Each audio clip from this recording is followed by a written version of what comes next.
I got pregnant right away, and I had a really easy pregnancy. I felt great. I exercised. I did all the prenatal care one is supposed to do.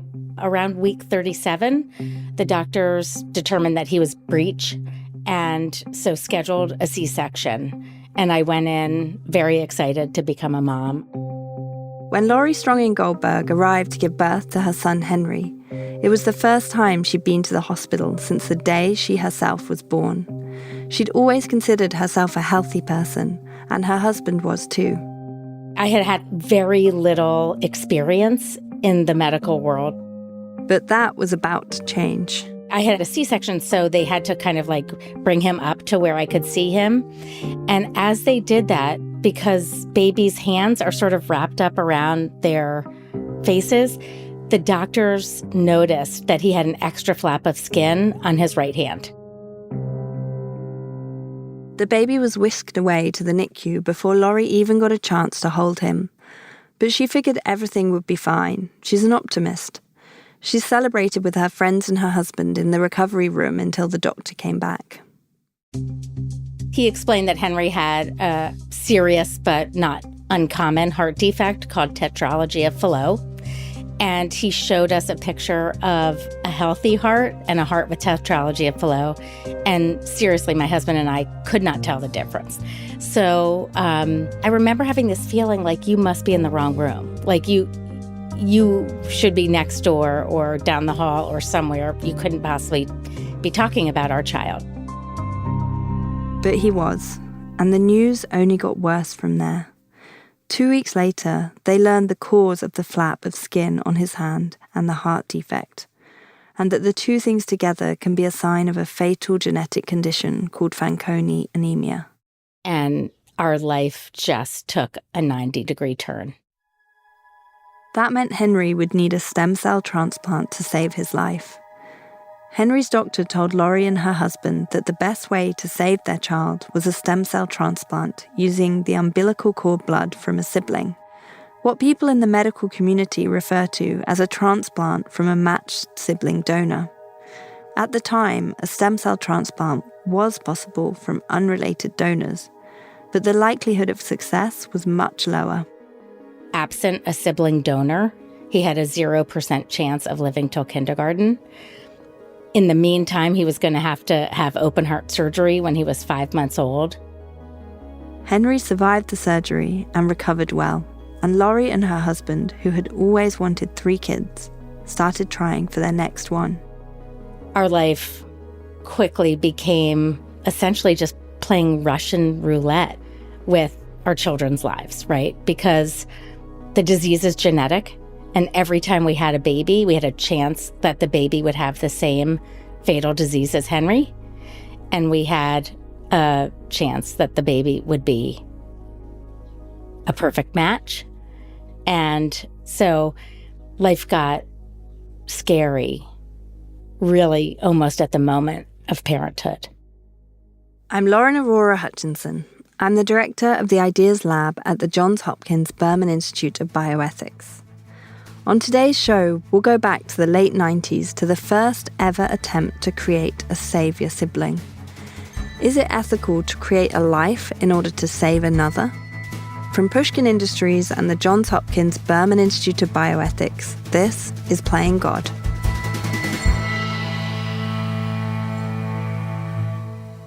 For Laurie Strongin and her family, the task at hand was to figure out how to save their child's life. They also wanted to have more children. Each time they did, they'd have a chance, about 19%, that an embryo would be both free of the disease and a match for Henry. And if the pregnancy was successful, hopefully save his life. But that also meant that about 80% of the time, they wouldn't get the right combination, let alone have a successful pregnancy. In the meantime, though, Henry was growing up. He was fun, playful, and just a spirited, brave kid. So it was very easy when anyone was with Henry to completely forget what was looming ahead, because his life was so not just normal, but just magical. When Henry was still a baby, Laurie became pregnant with her second child, a boy named Jack. And we found out when we got the test results that our second child, who's now my 27-year-old son, Jack, was healthy. And that was everything to us. We also found out he wasn't a genetic match to Henry. But at the time, Henry was like 6 months old. His blood was totally normal. And it felt like something that was far out into the future. And we weren't worried about it. During her pregnancy with Jack, Laurie learned something else too.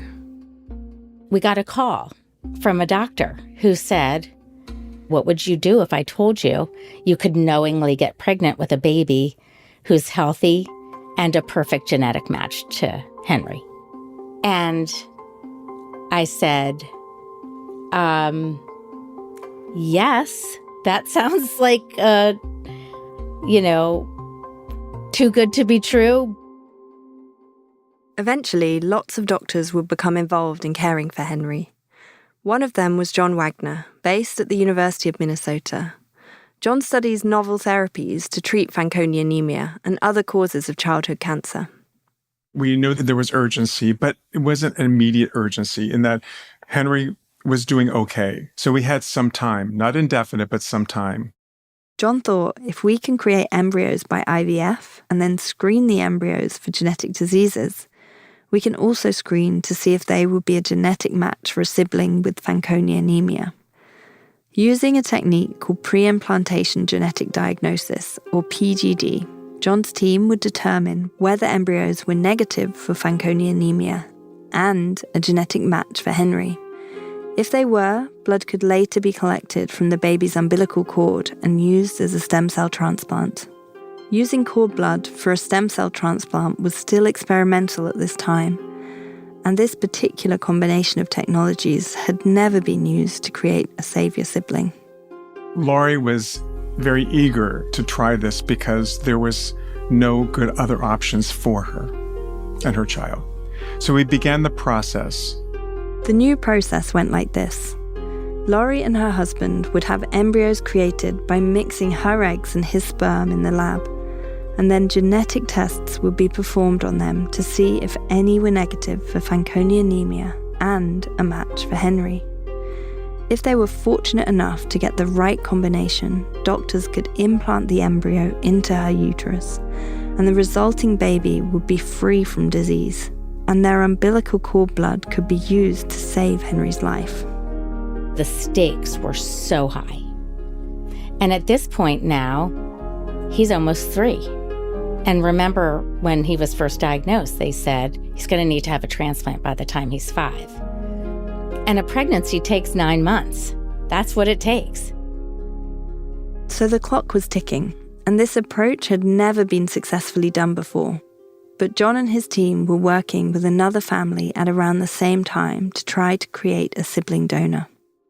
Concurrent with Laurie Strongen and Alan Goldberg's attempt at having a baby, there was also Lisa and Jack Nash, who was the other family that was undergoing the procedures in parallel. The Nash's daughter, Molly, was around the same age as Henry and also had Fanconi anemia. Her disease was progressing rapidly, and they were running out of time. But as luck would have it, Lisa Nash was then pregnant. Even during the pregnancy, we were concerned that we might still not have enough time. But as it would turn out, on August 29th, 2000, Adam was born. Adam Nash was the first savior sibling to be born via this new combination of technologies, a medical triumph. As for Laurie and her family, they did IVF and the embryos were tested, but the first round was unsuccessful. It was really hard, but the promise of it was everything. And so we just went back and did it again. Ultimately, I went through IVF 9 times in 3 years, and it was absolutely devastating. And then I'd come home and I'd see Henry and Jack, and I'd be like, no, he's not. I can do this again. Laurie had been doing everything she could to conceive through IVF. But meanwhile, Henry was getting sicker. He would need to have a stem cell transplant as soon as possible. Eventually, they got to the point that there wasn't time for another round of IVF, let alone a 9-month pregnancy. John had to make a tough call. I told them that I think that we have no more time. We're going to have to go with an unrelated donor. We can't keep doing this indefinitely, even though I knew that in Lori's heart that she wanted to continue. But on the other hand, we didn't have more time. Henry would need to proceed with a transplant from an unrelated donor who was as close a match as they could find. But they knew the odds of success would be much lower than with a savior sibling. Henry ended up in the hospital with a problem due to his low platelets, and we ran out of time. And the very best chance at that point for him to have a life was to go to transplant. He lived for 2 difficult years after his transplant, but much of that time was spent in the hospital.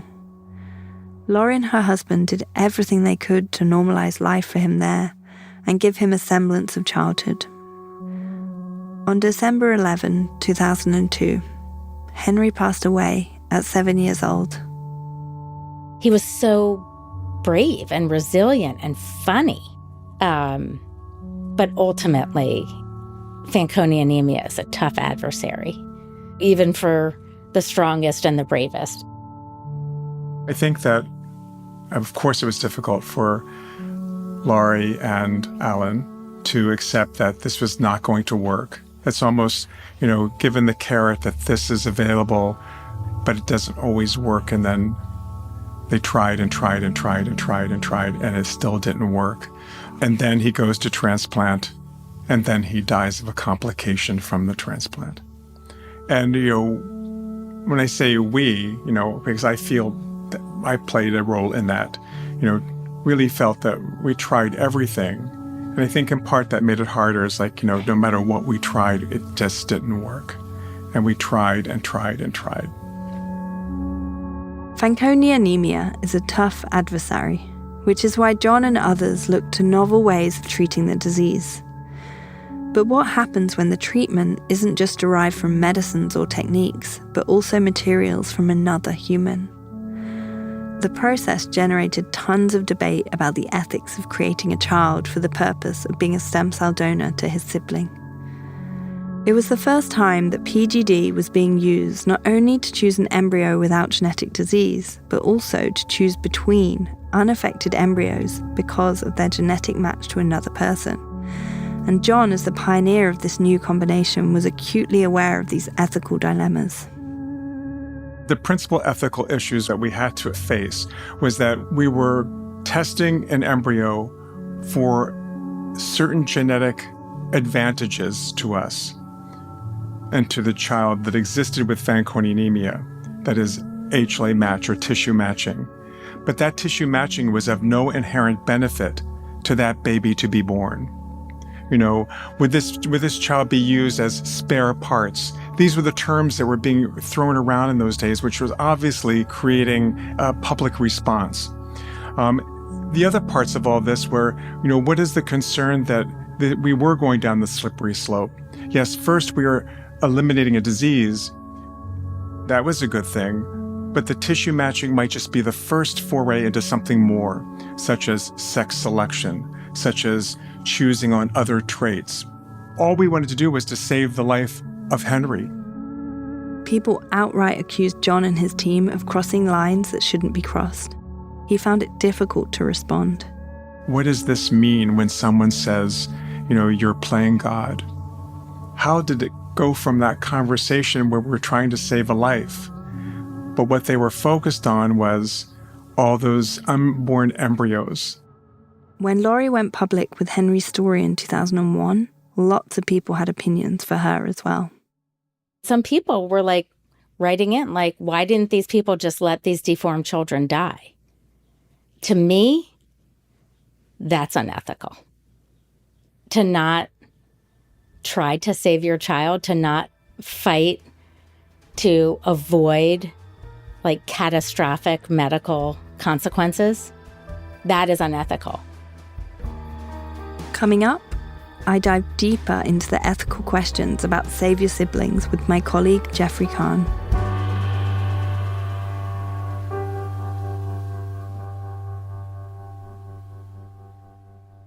Today, stem cell transplants using umbilical cord blood have much higher success rates, and medical advances make it easier to find an acceptable match without the need for Save Your Siblings.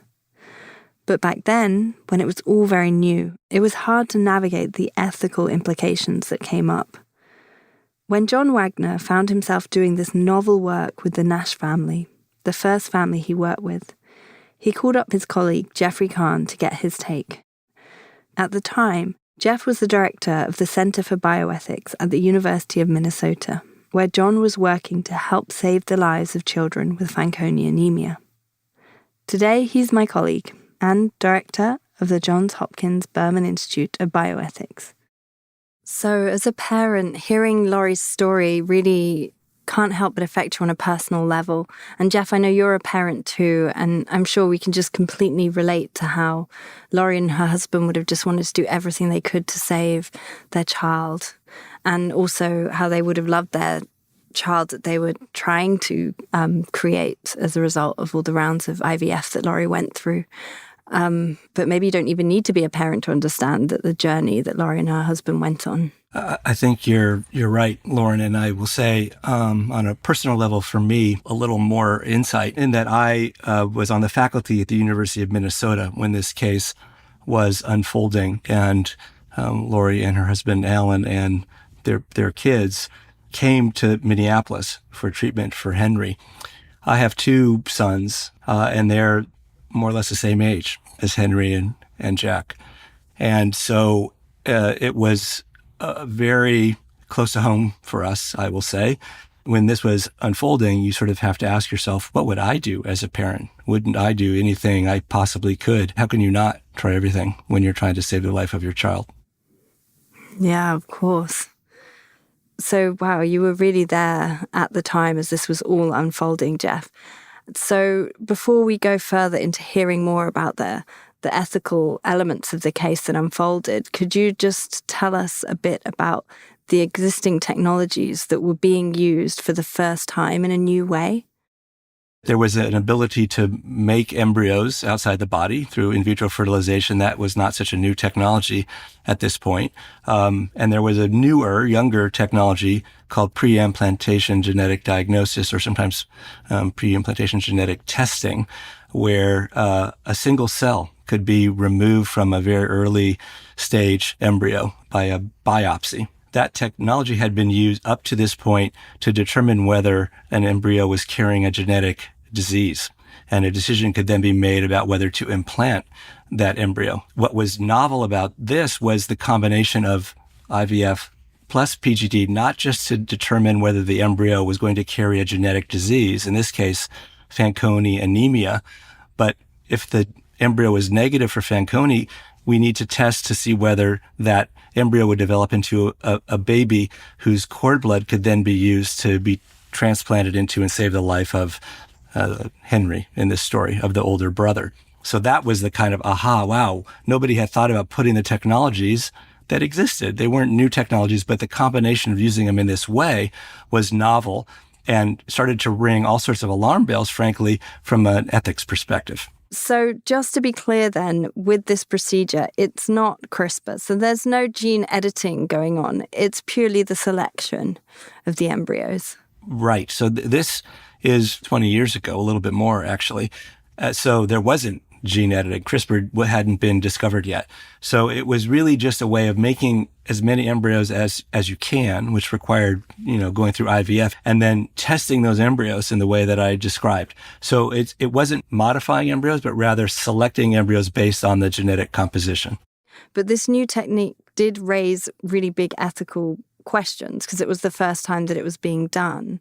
So could you just bring us back into that 20 years ago, the first time it's happening? What were some of the discussions in terms of the ethics that were happening? The world of bioethics at that moment knew about PGD, this ability to test embryos outside the body, and was really analyzing the right kinds of things or the acceptable kinds of things that this testing could be used for. So the idea was pretty clear that it makes sense to test embryos when you're trying to avoid the disease in the child that will be born.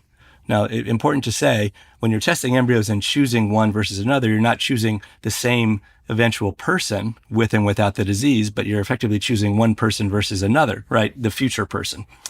So the arguments were about where's the line between sort of obvious genetic disease that better for the child to avoid, right, having versus something that isn't really a disease, or maybe worse, that is sort of selecting to identify traits that would be more thought of as enhancements or physical characteristics like eye color, hair color, height, intelligence, musical aptitude. What would stop people from using the same technique, not to avoid having a child with cystic fibrosis or Fanconi anemia, but rather selecting an embryo that was most likely to be a musical prodigy, right? Or have blue eyes, right?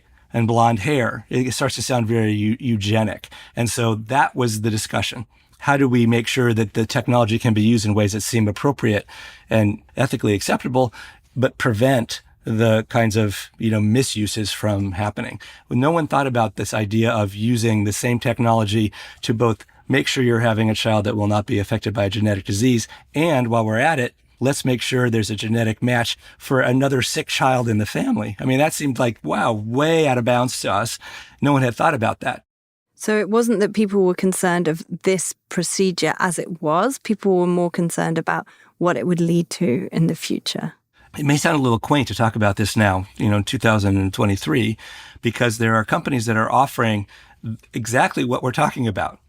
You can use genetic testing services on embryos that were created by IVF, and they'll tell you the likelihood of a whole range of things, disease likelihood, but also things that they claim are about, traits that probably we would think of as not being diseases. And that's sort of what we were worried about happening 20 plus years ago, and trying to guide the technology to be used in responsible ways. Maybe we weren't so successful. So Jeff, at the time, when this was unfolding, did the reactions from the public about the ethics surprise you? This took up a lot of air in media. It was a very widely covered watch story. And, a few things that were sort of a little surprising to me. One was, isn't this playing God? Actually, that was a question that many, many journalists asked. And it was like, well, no, you're not modifying anything. You're just selecting embryos that are, otherwise made, and you make decisions about which to implant all the time. This is sort of adding a layer of information about which to implant and why. So that was one.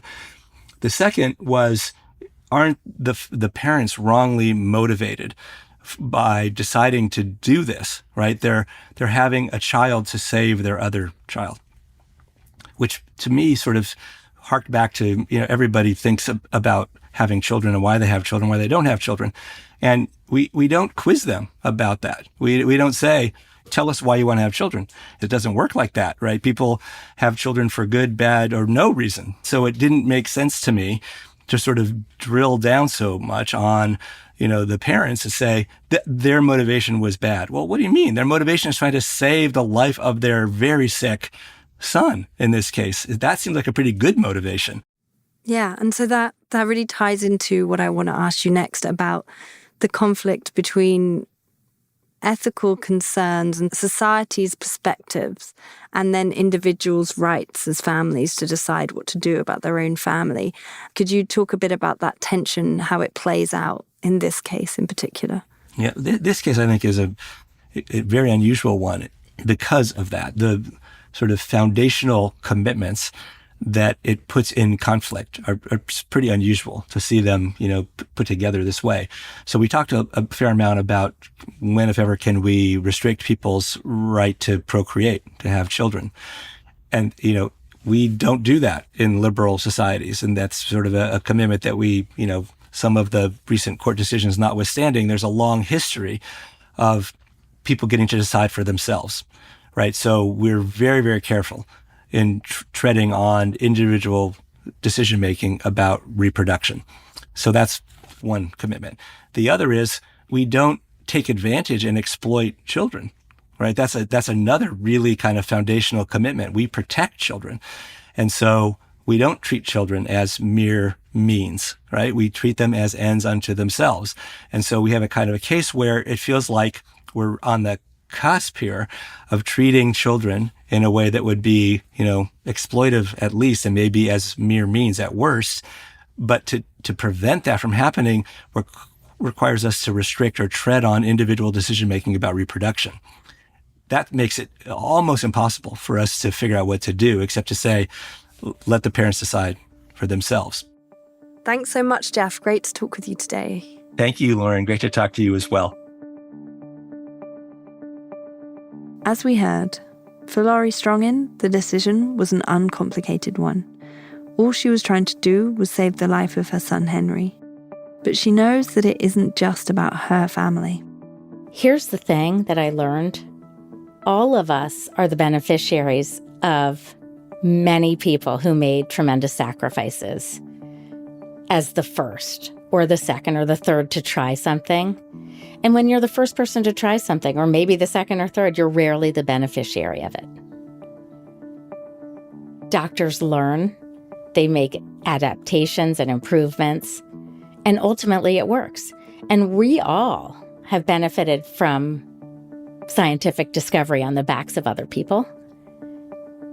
This one was on my back, my husband's back, and my family's back. That's how it works. It was never only about Henry. Next time on Playing God, computer-controlled brain implants can treat diseases like depression and Parkinson's in cases where all other types of treatment have failed. But these implants can change more about the brain than the disease they're meant to treat. So there were questions about who was actually the narrator of the life at that point. Was it the technology, or was it the person? Was it some kind of combination? When it comes to altering our personalities by implanting electronics, where do we draw the line? Are we giving computers too much control over who we are when we allow them to alter fundamental human traits like our emotions? And if it's okay to change our moods, what about other things, like our intelligence? That's next time on Playing God. Thank you to our guests in this episode, Laurie Strongin and John Wagner.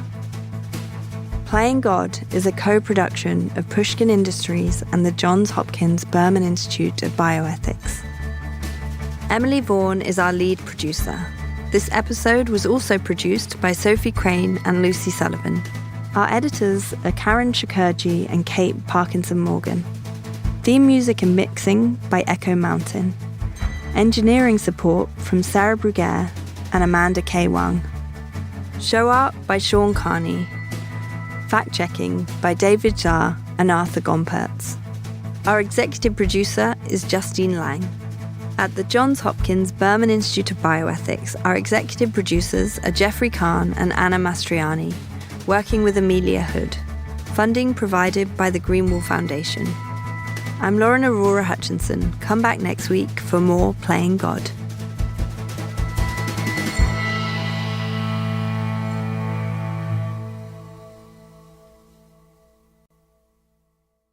If you're interested in learning more about these stories and discussions, visit the Berman Institute's guide to the podcast at bioethics.jhu.edu/playing God, or find us on social media at Berman Institute.